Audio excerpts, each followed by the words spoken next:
So I was browsing online and somebody asked an interesting question, not to us. This is, just a random question I saw in one of those groups.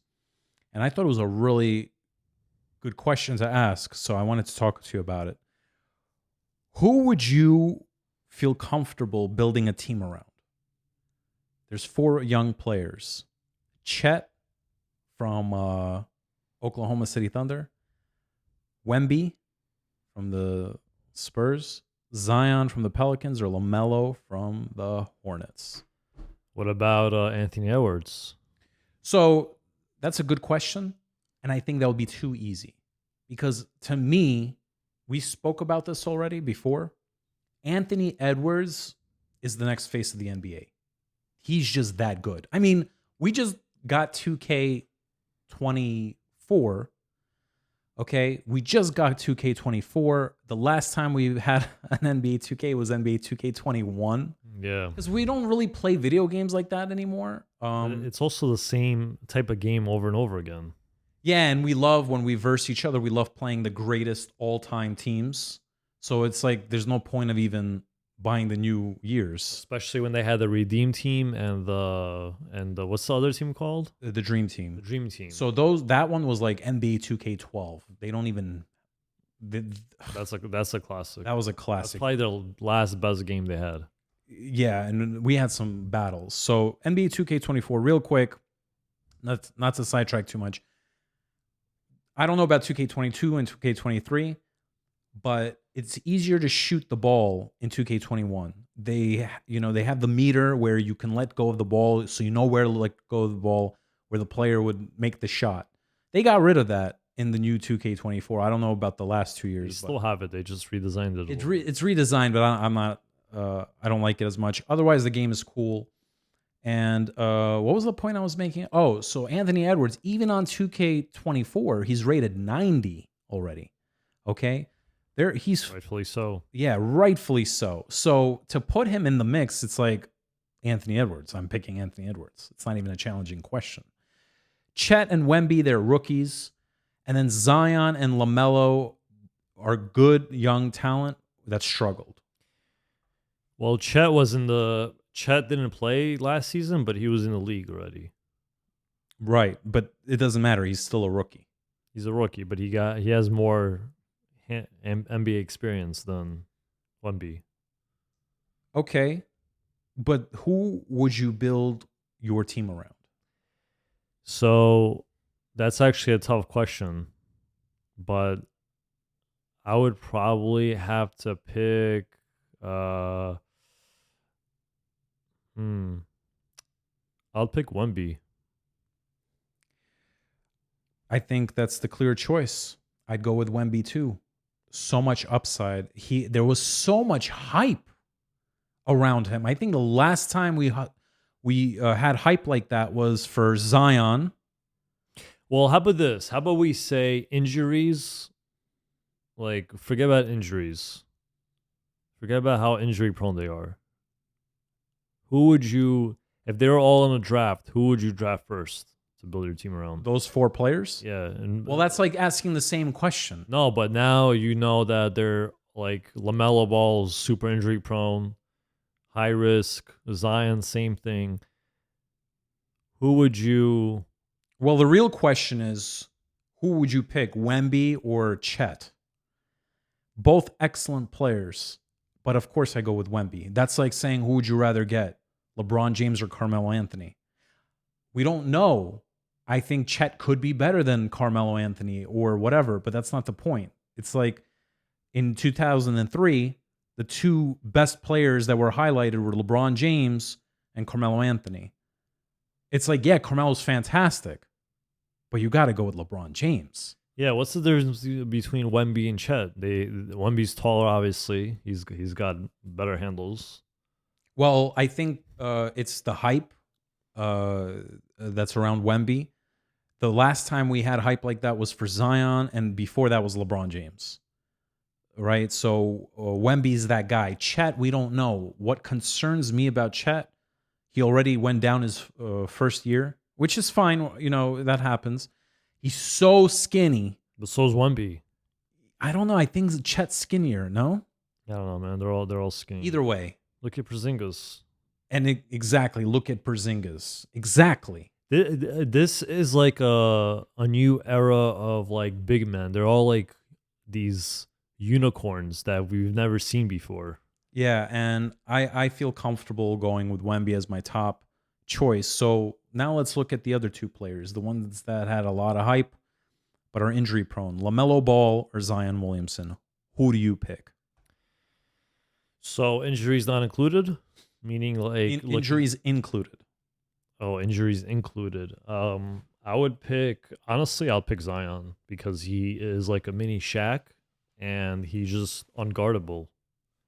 Yeah. So He go ahead. he's a dominant unguardable player, and that'd be my choice. So I'm gonna have to agree with you.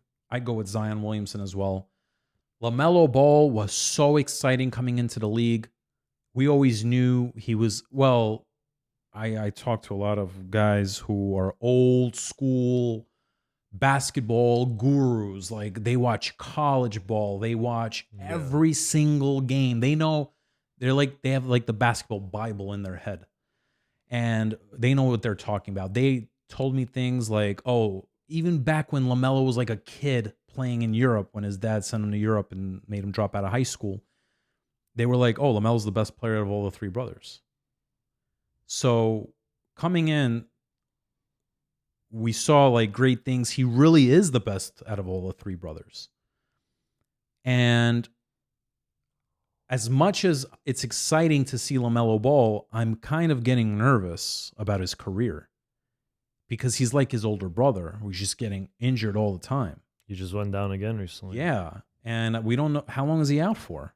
They didn't say, but he's out. He's gonna be out for a while. Right. He's out for a while. And Zion also has injury prone. But you know what? If I take a gamble, I'm going with Zion. Dominant player, amazing college career. When he's out on the court, it's like move out of the way. Yeah. And I can't say the same about LaMelo Ball. So definitely Zion Williamson. That's who I'm going with. Well, I think that's kind of like the scary part because I feel like these guys are so long now and they're so mobile, but it looks like, I mean, I don't have the stats, right? But it looks like they're going down a lot easier now just because of their flexibility and just ability to the ball handle and all those kind of things. So, I'm gonna look into this afterwards. I'm curious to see if like the injuries have gone up, but the game is a lot faster now. There's I think that leads to more intensity. There's less defense being played. But I think with Zion, it's also like a size issue. I think if he controls his size and weight, he's not going to get as injured. But the one thing I got to say, though, is that I think one of the founding fathers of these type of big men players is Anthony Davis. Because he also had that hype coming out. Like he could control the ball. He could bring up he used to be he played point guard, I think, in high school. And he's 6'11", right? Or maybe he was probably shorter at the time. Yeah, that's why. But he could still control the ball. He could shoot from deep. He's still got great handles. But obviously, I think Wemby and Chet, they'll be better shooters. Like Wemby reminds me of like a taller Kevin Durant.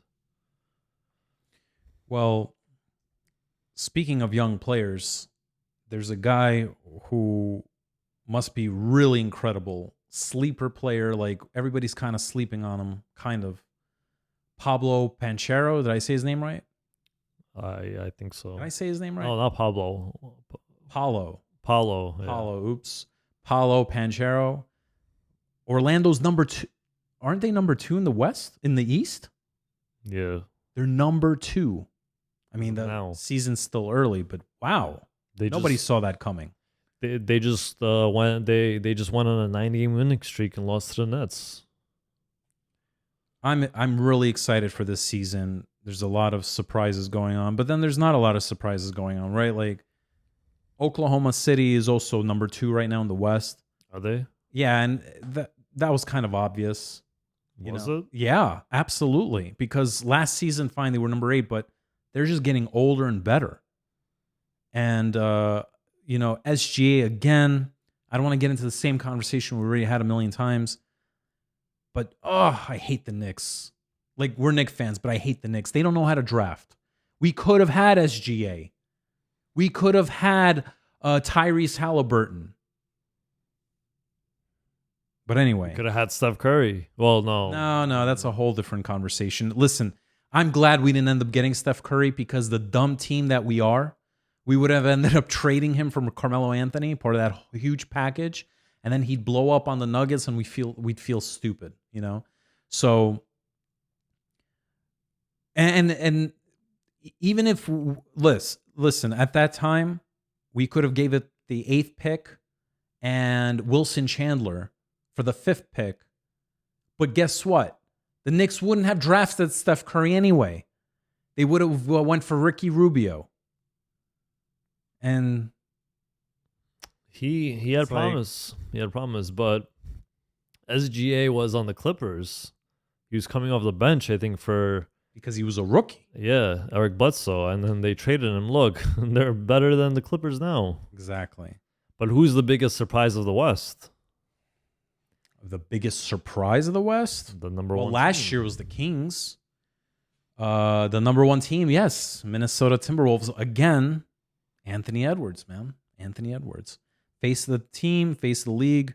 And I think it's also because, number one, Cat took a back seat. Yeah, I give him props for that. He's like, you know what? This is not my team anymore. He passed the torch to, I don't know if he did it willingly, but he passed the torch to Anthony Edwards. Now he's the number 2 option, but Cat's playing great. Yeah. As a power forward. They got Mike Conley, who's a great veteran. He's such a great balance and brings so much poise to that team. And they got a few good role players. Troy Brown Jr., Milton. I think they have a decent rookie also. It's putting in minutes. You see, the thing is, the Timberwolves have a very good shot this season to go to the finals because they have such an amazing point guard in Mike Conley. The issue is, I don't know if they're experienced enough as a whole to go up against the likes of the Nuggets. And the reason why... definitely not. But hold on. The thing with the Nuggets is Jamal Murray's injured right now. No, he's back ready. He's still back? He's already back? He's back, yeah. He had a minor injury. Okay. Well, he didn't play last game, but he's back. But the Nuggets are the best assembled team in the current NBA. No one's going to be able to beat them. But the Nuggets did lose a few. One guy, I forgot his name.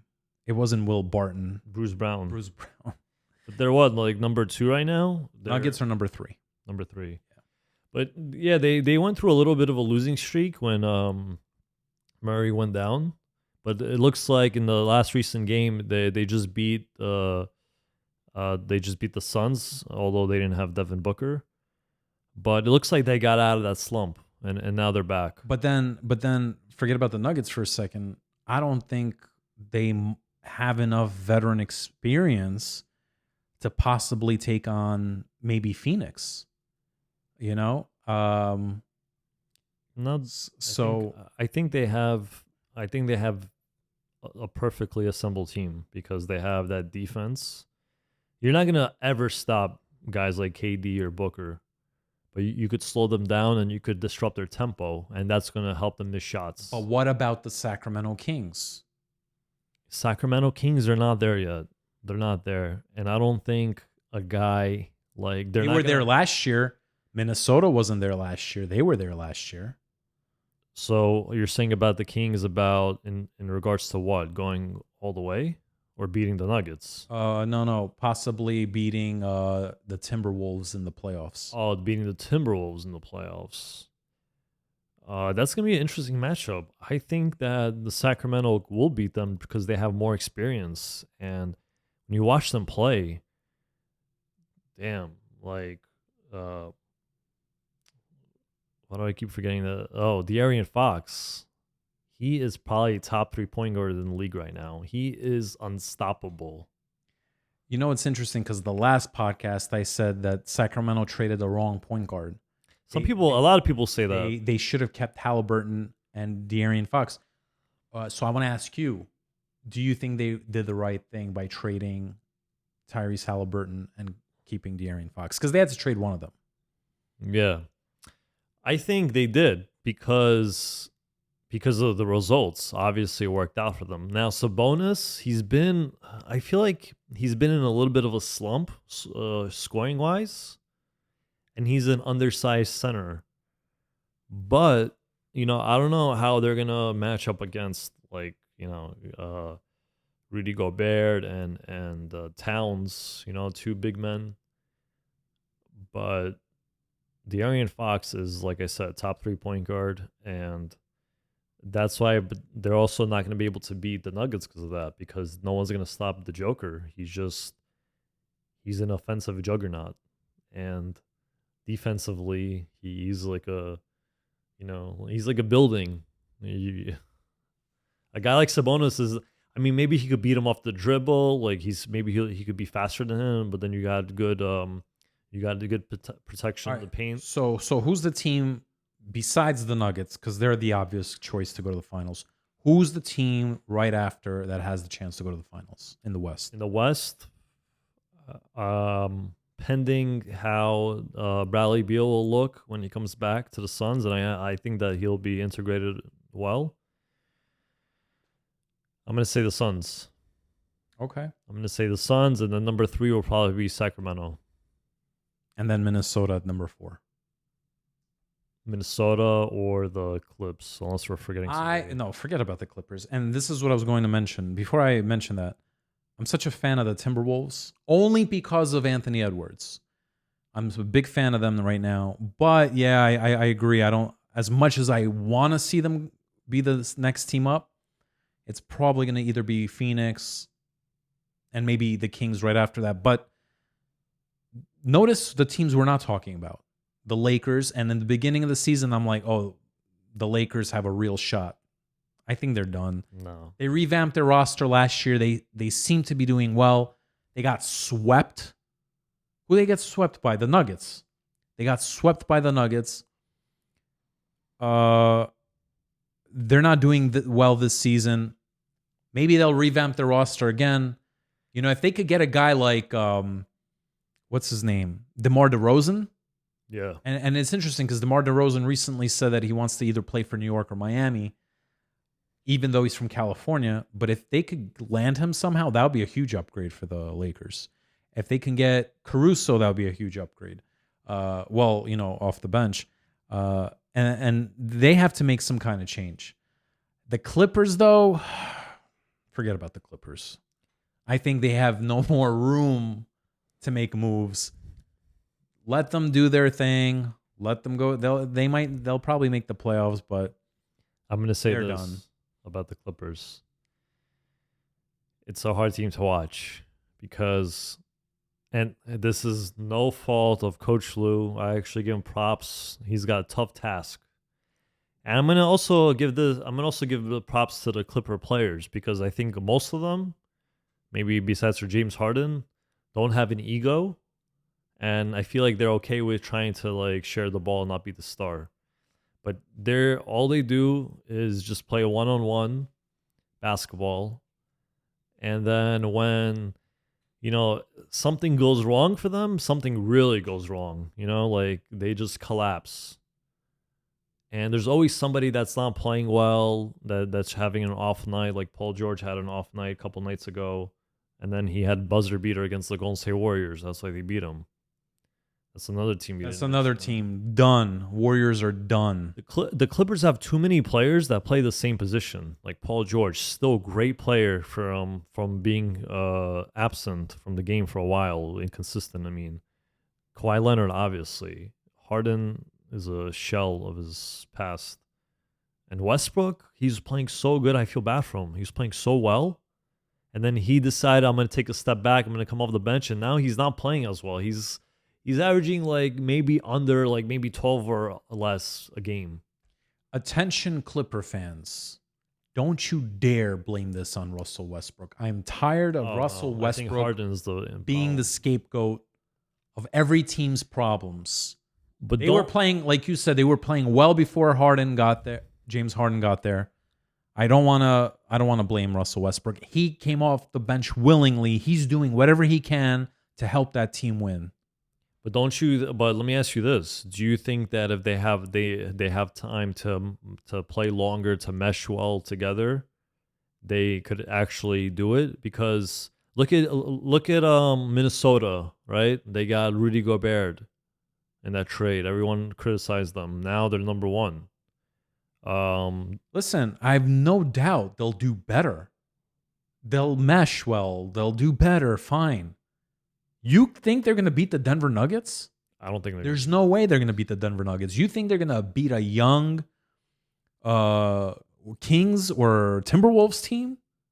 They have Well, all that fire and energy. You think they're going to beat that? well, talent wise, they have a lot more talent than the Kings or the Minnesota. But they slowed down. They all slowed down. You know, if you put those four guys in their prime, of course, they'll swipe the whole conference. But they're past their primes. You know, it's not their fault. They're just, old guys now. That's all.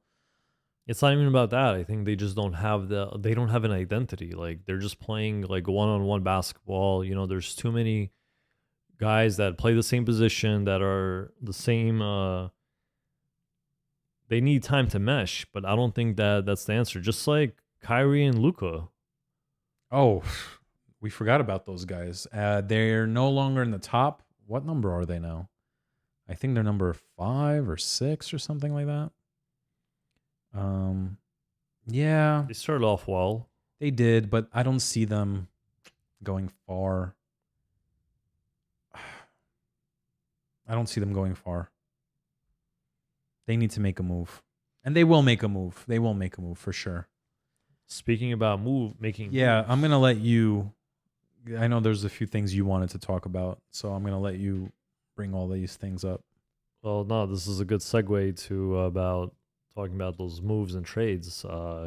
We had, I think, two big trades last season, right? The Atlanta Hawks and obviously Minnesota.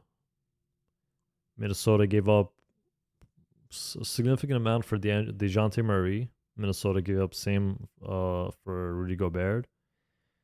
And then we had two big trades this season. We just spoke about, well, yeah, not trades, but in addition to the Clippers and the Bucks, Damian Lillard.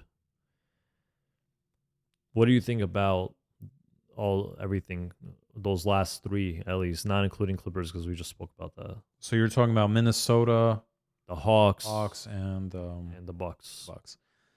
Obviously, the best team right now out of those three with whatever they got is the Timberwolves. Okay, maybe we didn't really see it last season, but it's definitely working very well this season.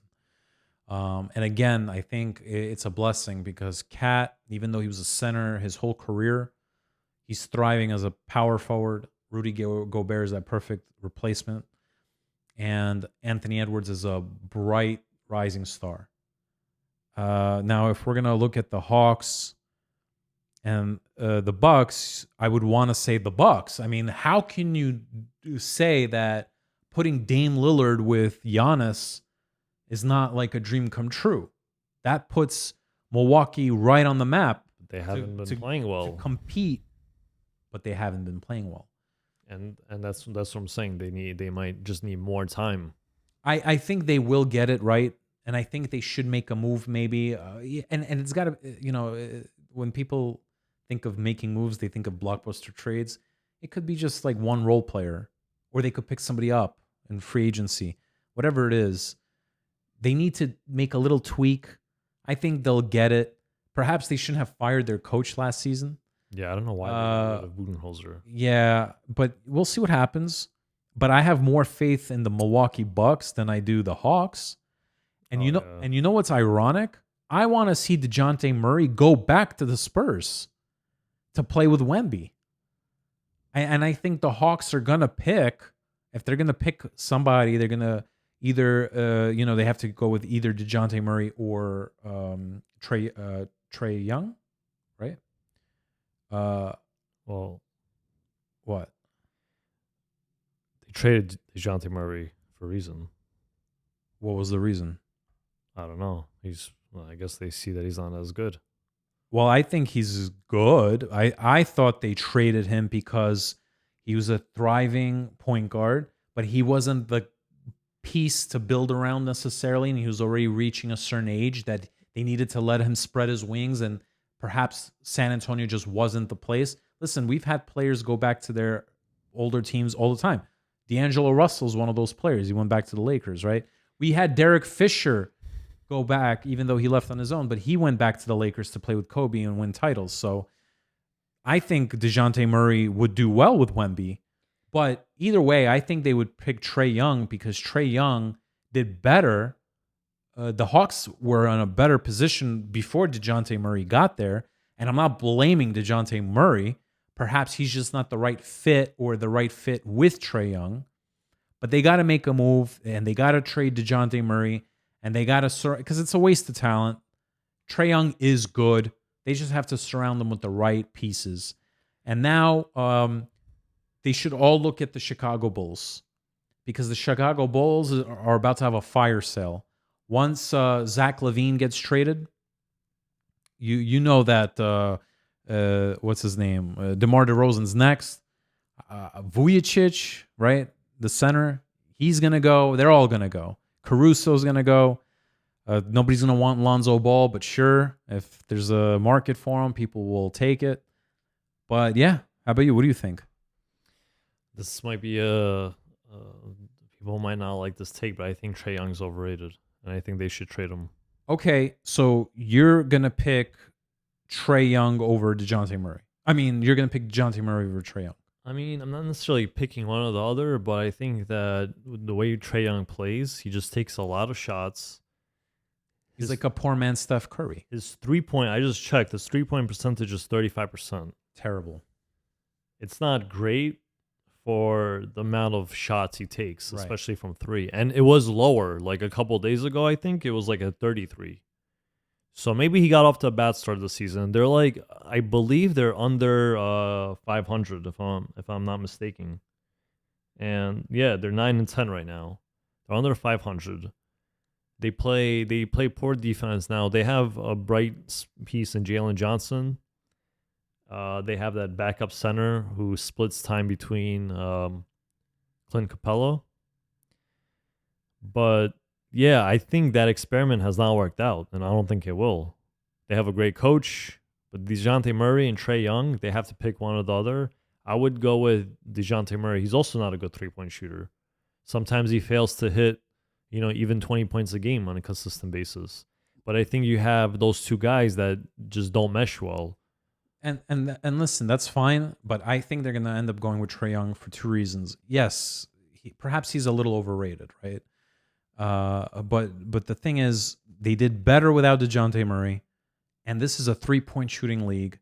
So if they're going to pick one, they're going to probably pick Trae Young, and they're going to say, well, maybe he'll do better again once DeJounte Murray gets out of there, and we surround him with better players. But they had John Collins last year, and they also didn't do well. They got to the playoffs. They beat the Knicks. That was 2 years ago, right? You know what? Yeah, that was 2 years ago. Last year, were they in the playoffs? The Hawks? I don't know. I don't think so. I don't think so. And if they were, they had an early exit. I don't remember. But Trae Young is a poor man's Luka Doncic. Well, ironically, or a poor man's Steph Curry, because I feel like he's... Well, he is a poor man's Steph Curry, but ironically, Dallas traded Luka to Dallas traded Trae Young to the Atlanta Hawks for Luka, and when I made a comment on YouTube, some video I remember, or on some kind of post, people were like bugging out, all the Atlanta fans. No, we're happy we have Trae Young and blah, blah, blah. But they were in denial. They're in denial. That's like us being Knicks fans saying, oh, we're glad that we blew up the team for Carmelo Anthony. We're not thinking logically. I get it. But that was a big mistake. Atlanta should have kept Luka Doncic. I think out of all the moves that happened, the major blockbuster moves that happened, including KD going to the Suns, which was like the end of last season. I didn't mention that in this list. I think that was probably the best one. Why? I gotta take my hat off to Book. Well, hold on. You could talk about it all you want, but you didn't ask me about the Suns. You asked me about. I know, I forgot, All but right, go I ahead. just Go ahead. realized that, and I want to add that because I think Devin Booker should actually be even considered for MVP.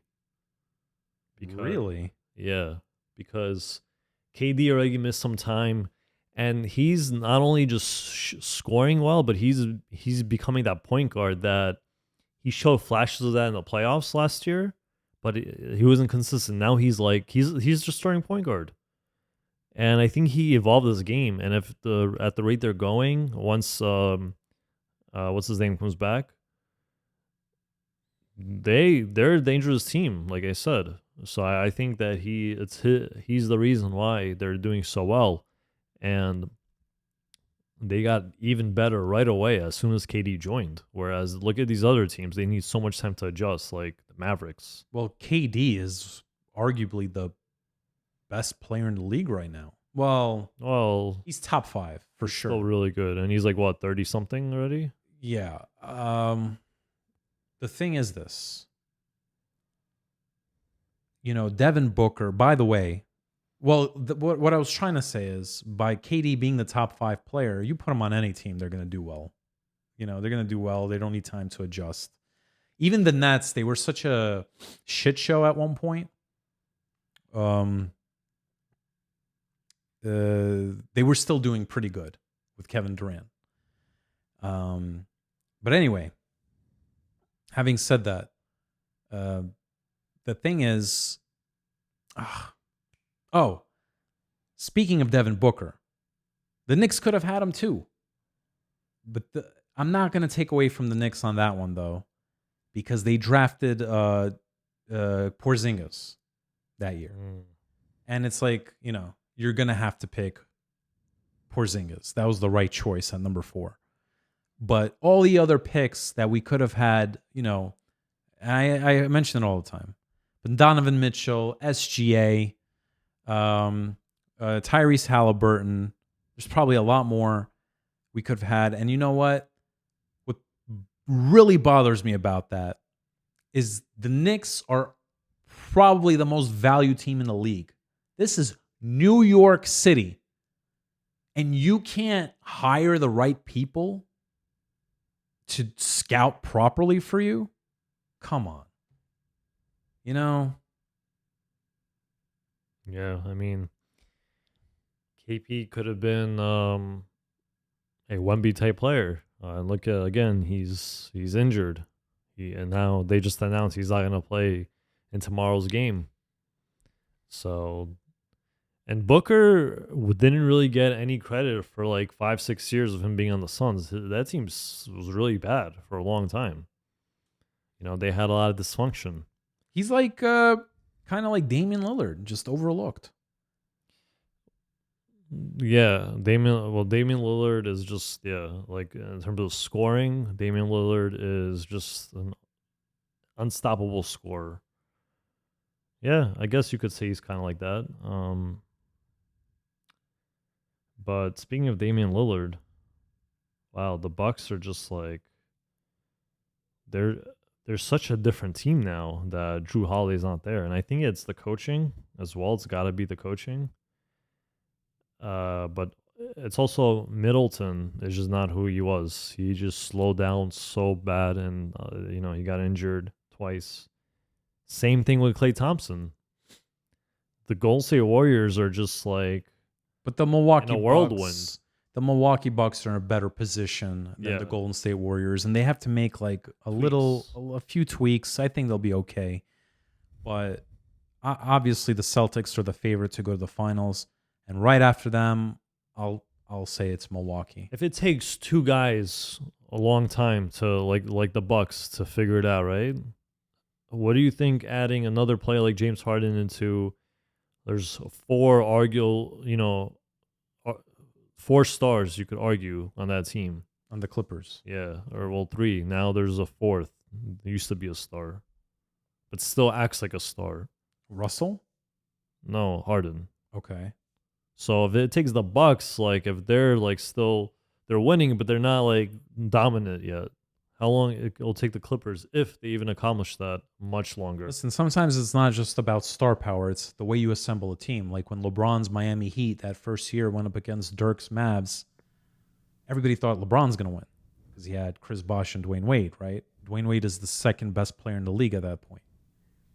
Now, you had a perfectly assembled team in Dallas, all around team. You had that one star in Dirk, but Jason Terry was the X factor. Jason Kidd. You had an amazing veteran in Jason Kidd. So that's why I don't take the Clippers seriously. They have talent, but it's like, here, just throw a bunch of people together. And at one point, that's what I did.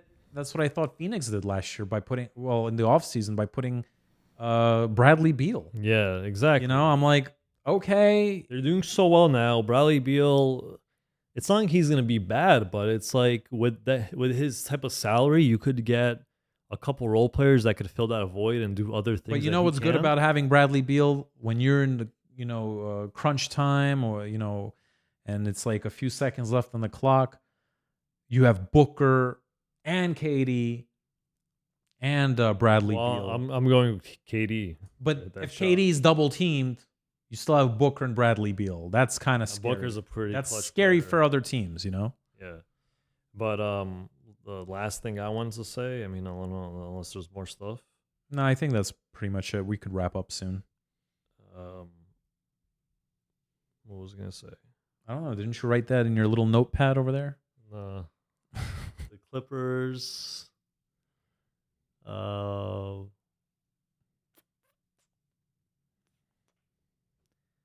Lillard. Whatever. Next time. Next You'll time. think of it next time. Oh, am I blurry? It's that damn camera. I don't know what's going on with that camera. It's blurry again. Yeah, I don't know. Like right now, it definitely looks blurry. Either way, it doesn't matter. Whatever. It's been fun to stream for the first time in a long time. And we'll be back. Please follow us on all our platforms. TikTok, YouTube, Instagram, NBA Sesh. now Twitch. NBA_Sesh. Well, it's the links are on the Twitch. And soon the website's coming, nbasesh.com. Until next time, all right? All right, Avi.